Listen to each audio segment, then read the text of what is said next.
guys, and welcome to A Little Bit of Monica. It is time to take a little stroll down the memory lane of March and go through the books that I read during the month.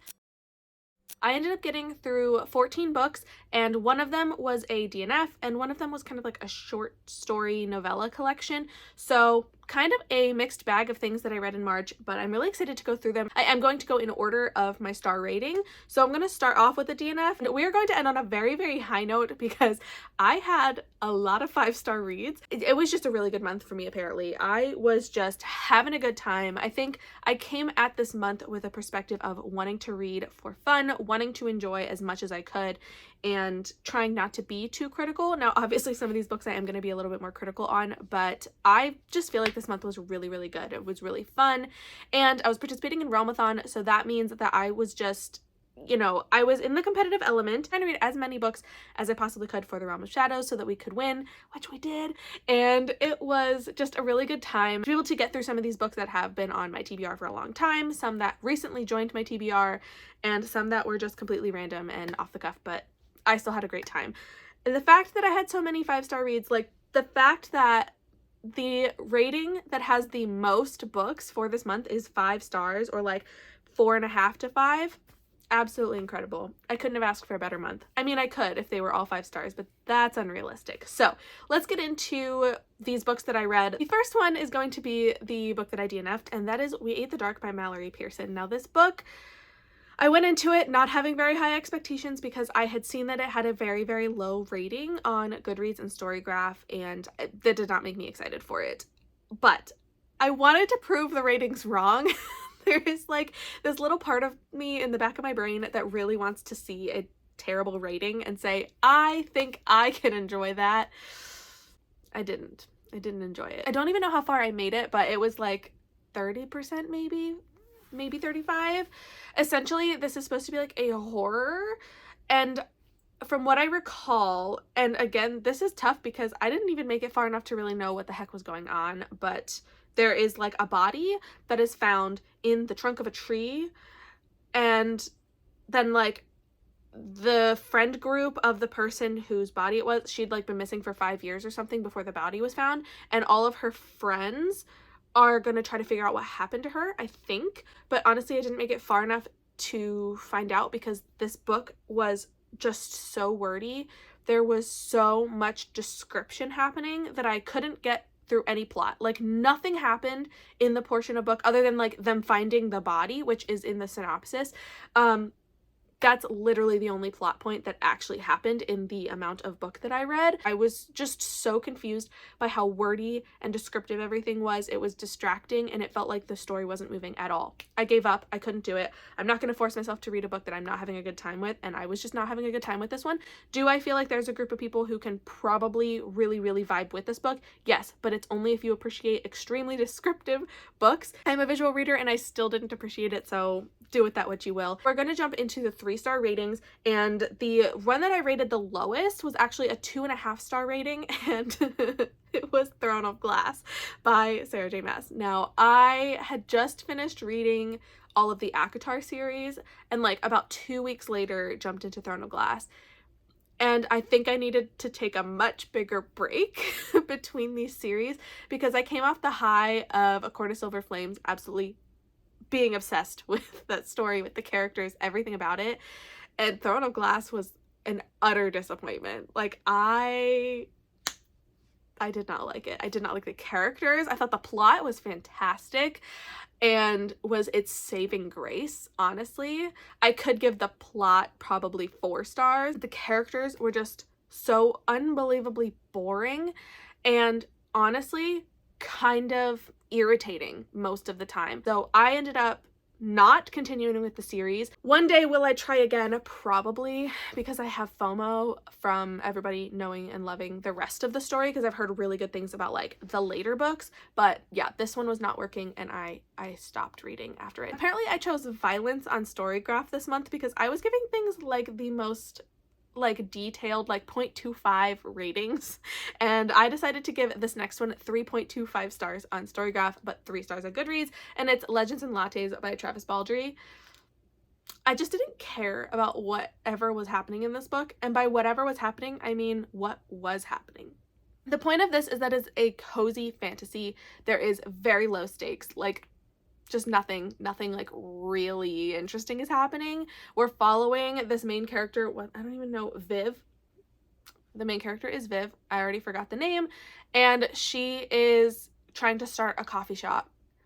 And she's in a place where nobody knows what coffee is. So she is kind of like reinventing the wheel for these people. She's creating the menu. And I do like the progression of the story and how, honestly, it just feels like the main plot is her adding menu items to their little coffee shop. She like starts to build her team, her like found family element, where she finds people who are willing to come along with her, who have skills that she is willing to kind of like feed into and like foster. And I do appreciate that element, the found family. That kind of thing was really sweet. And I mean, the coffee shop vibe was fantastic, but like nothing was happening, and not in a way that made me feel like I was in love with the story. I just like didn't care. Like this is one of those books that I feel supremely average about. Now we are on to the final book in my 3-star category, and this one was a 3.5 star. And the more I think about it, the more I feel confident in that 3.5 star rating. I do feel like it's a very appropriate, like 3.5 could be 3.5 rounded down or rounded up, and I feel confident that it was rounded down. Immortal Longings by Chloe Gong. This one I wanted to love so much. I met the author last year. I got my book signed. I heard her talk about this, and she was just so passionate and so excited. And I can tell from the writing in this book, I can tell that she absolutely loves her world building. And she should, because it's some very strong world building that is done in here. And she should be proud of that. And the way she info dumps, which is my biggest complaint here, the way she info dumps proves to me that she knows this world. As an author, she knows her world very, very well, and she wants people to know about it. The problem is that when you info dump every couple of pages, the plot doesn't move along at all. And that's exactly how I felt this book was going. It wasn't going anywhere. Same things kept happening on repeat, and it felt like there was no plot for like the middle section of the book. Basically, our main characters are in a competition where they can body jump, like they can take their chi and jump into someone else's body and then take over and do things with them. And that's super cool. But they're going into this competition to the death. There's 88 competitors, and the like arena that they are competing in is literally the entire city that they live in. They are competing to the death in the city that's full of like normal people, regular people. It's kind of crazy. And I don't know that I loved that element. It was interesting. It kept the story interesting that they were always like going into just like regular stores or like walking down the street next to normal people, and nobody had any idea who the competitors were because they could always jump into a different body and look different every 5 freaking minutes. It made things complicated. It made things weird, but also the fact that I just like never really cared to be picking this back up. Like there was never a moment where I was like, yes, I want to keep going in this story. Should I have DNF'd it? I probably could have and wouldn't have cared. However, I am glad that I finished this book because the ending was so good. The ending is, I think, why I ended up adding that 0.5 to the 3-star rating, because I really, really, really liked the ending, and it sets it up for the sequel that is not out yet to be very, very interesting. Now we have come to my 4-star books, and these ones are ones I truly, really, really liked. They just didn't hit as hard as a 5-star, and honestly, there's really no way for me to really qualify those kinds of things. It's a feeling, you know? It's just a feeling. So these books were 4 stars. We're starting off with The Patient by Jasper DeWitt. This is a horror. We're following the doctor who decides to take on this patient. And the problem is that this patient is known to cause basically anybody who ever interacts with him to like go crazy or kill themselves or whatever. It's a lot of stress, and this main character is the doctor who decides to like, I want to fix this patient. I want to find out what's going on. I'm going to be the one that figures out what's wrong with him. And so we see this journey, and it is written through kind of like blog posts, I think, of him retelling exactly what happened and how he made these discoveries, how he used previous doctor's analysis to kind of come to his own conclusions and his interactions with the patient and how that all unfolds. And honestly, I really liked this story. I thought it was twisted. It was very dark. There were some things that had my brain being like, what now? If you like horror, and especially in like the hospital setting, definitely try picking this one up. It's also very, very short. It was a quick read. I read it on my Kindle. It was super quick, but it was very enjoyable and dark and twisted. And I feel the exact same way about the next one, which is the one I read actually right after The Patient, and it's Things Have Gotten Worse Since We Last Spoke and Other Misfortunes by Eric LaRocca. That is the longest title, and I wanted to include the and other misfortunes because Things Have Gotten Worse Since We Last Spoke is its own like novella, like short story type thing. But I was reading the And Other Misfortunes collection. So there were 3 stories that I read, and honestly, it's so hard to rate like short story collections or novella type things like that because I felt differently about each of the different stories, but overall this was a 4-star collection for me. The first story, Things Have Gotten Worse Since We Last Spoke, was just so good. It was so disturbing. It was so creepy, but it was so, so good. And I had picked this up because I knew some other people who had read it and had had some really strong reactions, so I wanted to obviously find out what my own reaction would be. And truly, yeah, there's some things that like I will not think of in the same way. So why am I giving it 4 stars? Because I have problems, apparently. No, it's because truly the story caused a lot of emotion, and that's what I'm looking for in a book. I want it to be entertaining or to be gripping. I want to feel something when I'm reading. And now it is time to move on to the next book, which is another 4-star, just flat 4-star rating. This one is actually a brand new release in March, and I am talking about How to Solve Your Own Murder by Kristen Perrin. I had an arc of this book and I really, really, really, really, really liked it. Okay, this is a murder mystery as it appears, as the title might suggest. It is a murder mystery and it is fantastic. I truly was enjoying myself the whole way through this book.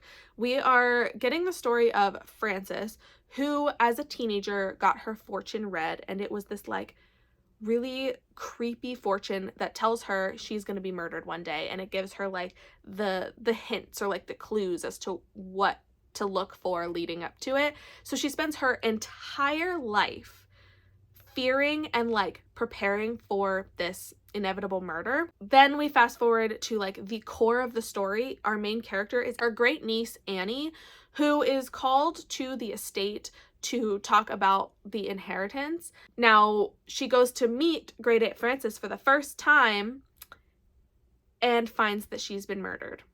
So her fortune has now come true, and because she had talked so much throughout her whole life about how it was going to be murder, there is now a murder mystery. They have to figure out what happened to her. As far as like murder mysteries go, I don't typically read a lot of like straight mystery books, and I would say this one's like mystery thriller, but I think it focuses more on the mystery than the thriller element, and that is something I don't typically read, so that's why this one stands out to me. Now the final book in my 4-star category, so this one is 4.5 rounded down to 4, and it's Such Sharp Teeth by Rachel Harrison. This is my very first Rachel Harrison book, so this was fun to experience.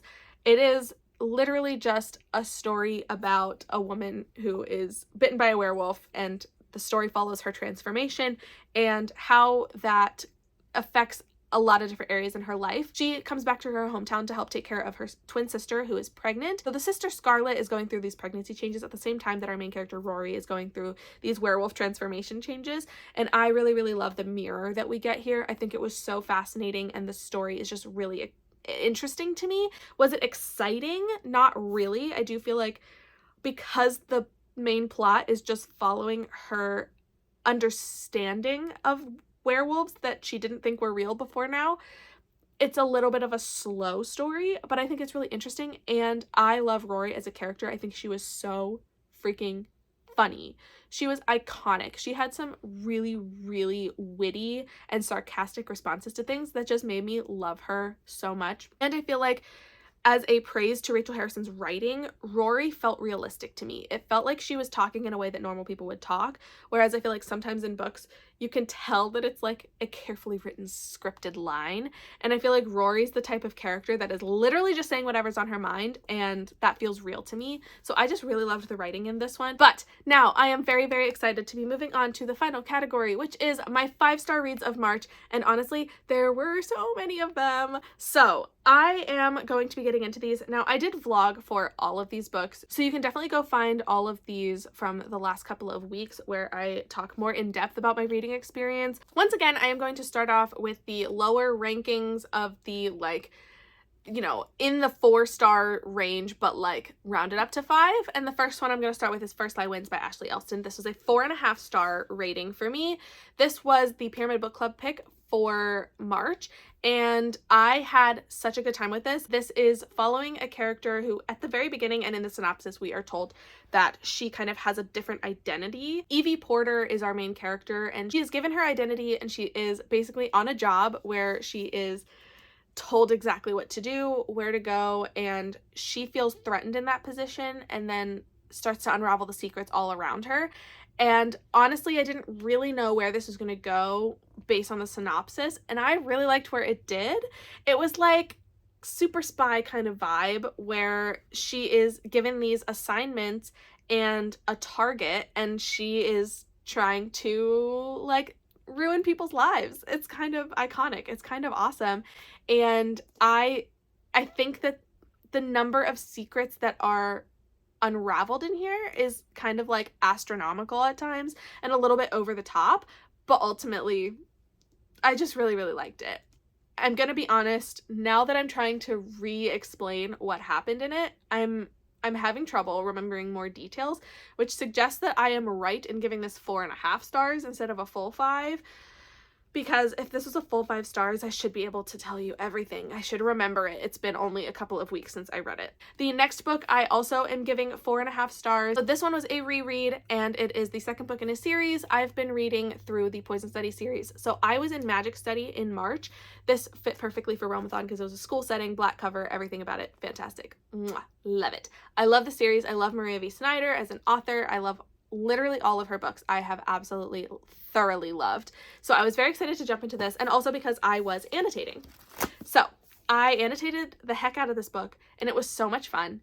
I love the characters. I love the plot. I feel like this story picks up super well where we leave off at the end of the first one, but I love that we get the school setting here following Yelena is our main character from the first one, where she was a poison taster and discovers that she has magical abilities. So in this book, she is going back to her home country, and she is going to learn about magic and understand her own abilities.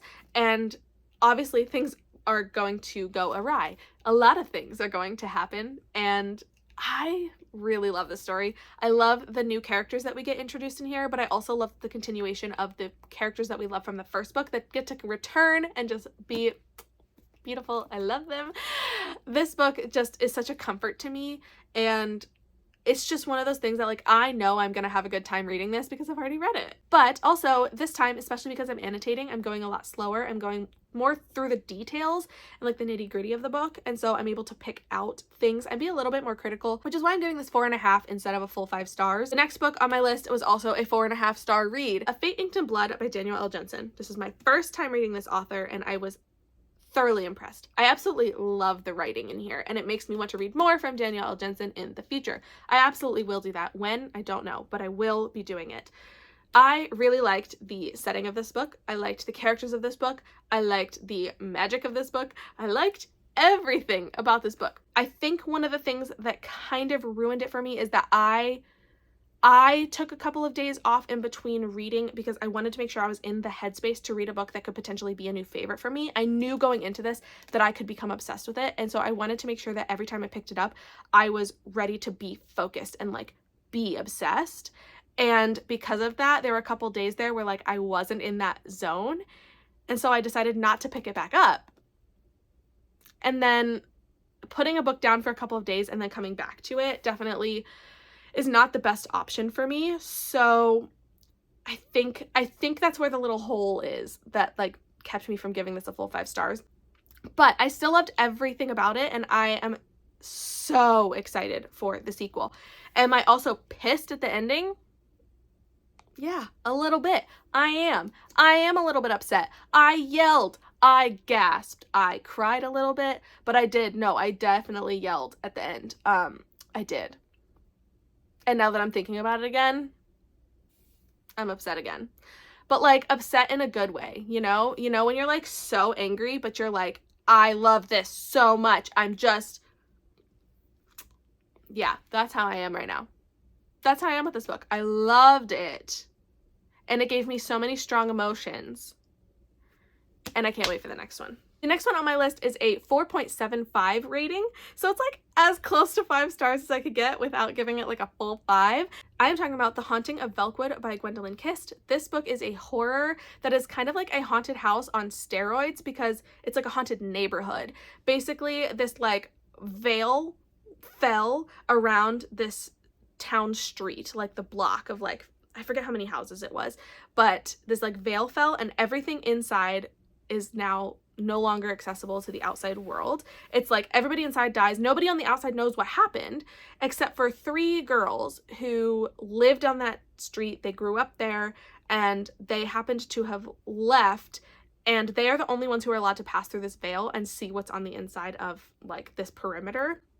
And so the story is going to follow some researchers, like scientists and stuff, who are trying to get these 3 girls to go back inside this vicinity so that they can find out what's going on. Are the people in there alive? Are they dead? What's going on with this like haunted area? And so we're following the characters as they do this. Our main character is such a complicated person, and I really, really appreciated that. But she ends up having to really conquer a lot of her like own inner turmoil and her fears and things like that to be able to go in and face what was left behind in this vicinity. It's just such a like haunting story, and the things that she finds in there are so bizarre and so weird and so dark. I just truly loved everything that happened in here and where the story goes, and it's just so good. The creepy vibe that this book had was so good. It had me like not afraid, like it wasn't that kind of a scary book, but like it was just, it had some immaculate haunting vibes. The fact that it's called The Haunting of Velwood is very appropriate. I think it was so well done. I also really liked the writing. It just was overall an enjoyable experience, and I feel like horrors are a little bit harder to have super strong reactions to for me, just because like it's so easy to be like, oh, a romance, I'm obsessed, or like a fantasy romance, I'm obsessed, and horrors are a little bit harder. So the fact that I really latched onto this one means a lot, and I loved it, and I hope that other people will give it a shot too, because it is a relatively new release. So definitely, if you love horror, I recommend this one for sure. But now we're moving on to the next one. This one is a full 5-star read. A Brush with Love by Maisie Eddings. This one I read at the beginning of the month, and I absolutely so freaking loved it. This is a romance about people in dental school. I loved the vibes. I loved the relationship. I feel like these characters gave me everything that I was looking for. There was a lot of solid banter, and just the way that they interacted, and oh my goodness, I'm just like thinking about it again.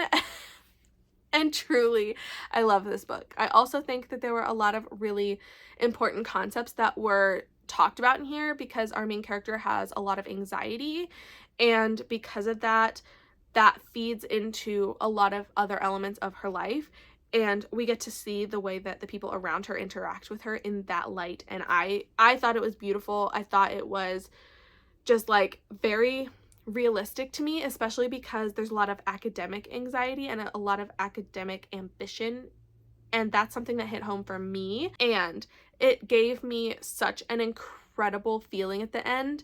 The resolution, the epilogue, if I love an epilogue in a romance, honestly, I probably love the whole book. Like that's just, it's a good sign for me, and I truly loved everything about this book. It was just so precious and so good, and I'm dreaming about it again.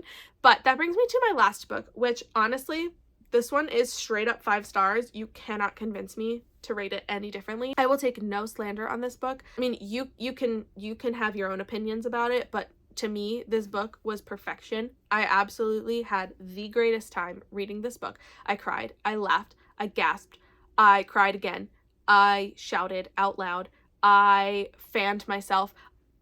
I literally was living my best life reading Two Twisted Crowns by Rachel Gillig. This is the sequel to One Dark Window. It is like this, I don't know, like kind of gothic style fantasy romance with such a fun magic system. Like, I'm obsessed with the magic system in here. It is Providence cards, where the cards hold the magic, and if you have the card, you can tap into the magic that it holds. And each card does something different, but there's 12 different types of cards, and they increase or decrease in rarity. So there's like 12 of one specific type of card. There's 11 of the next specific type of card, and 10 of the next one, and so on and so forth, until you get to the bottom card, and there's only one of it. And this one card is like the key to ridding their entire community, like their area, of this like poison fog that's been like killing people or making people go crazy for like years and years. And the king wants to collect all of these cards so that he can save them all from this fog. Meanwhile, in the first book, we discover that there is another group of people who are also trying to collect these cards at the same time, and they are obviously our main characters. At the end of the first book, there's a huge thing that happens that I don't want to spoil anyone for, but like, it was huge. And then in this book, they are dealing with that the whole book. Like that's a huge theme in here, is them dealing with the ramifications of the ending of the first book. But this book takes place basically in two separate groups. Like, we have two storylines happening at the same time. And when I tell you I cared equally about both stories at the same time, that never happens. Every time I have a book that has multiple POVs, I always end up having one that I like more than the other, or one that, like, you finish the chapter and you go to the next one and you're like, oh, not this one again. No, I didn't feel that way at all. I loved every single chapter in here. I loved every POV. Everything was just interesting. Like, it was all so good. And I think it's because we have some really quality characters. I loved Elspeth in the first book, and I love Elspeth in this book. I loved Raven in the first book, and Raven is still such a fascinating character in here, and the journey that he has to go on, oh my gosh, I freaking love it. Then we get to Elm, and I need a moment to appreciate Elm. This character came out of nowhere for me. He was in the first book. He was there. He participated in things. He had some sort of relevance to the plot, but I didn't really like remember him or like latch onto him that much. I'm gonna make a very bold statement right now. Elm. He is one of my new favorite fictional characters of all time. It feels good to say that, but I loved him. I loved him.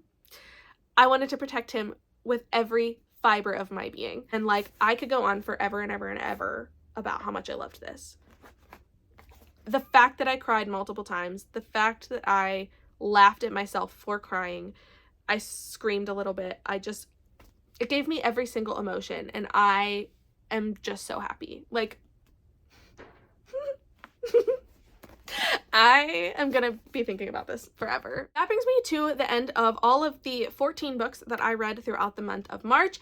I had such a good time, and especially because I was participating in Realmathon, it just made everything feel so much more fun being in the competitive element. It was just such a great month. I would love to hear your thoughts on any of these books. Please tell me what you thought if you've read them, or if you are looking forward to reading some of them. I absolutely want and need to hear your thoughts as well. If you enjoyed this video, please hit that subscribe button so that you can follow along with my reading journey and all of the videos that I have to come. March was absolutely incredible, but now I am so looking forward to April and all that the future is going to bring.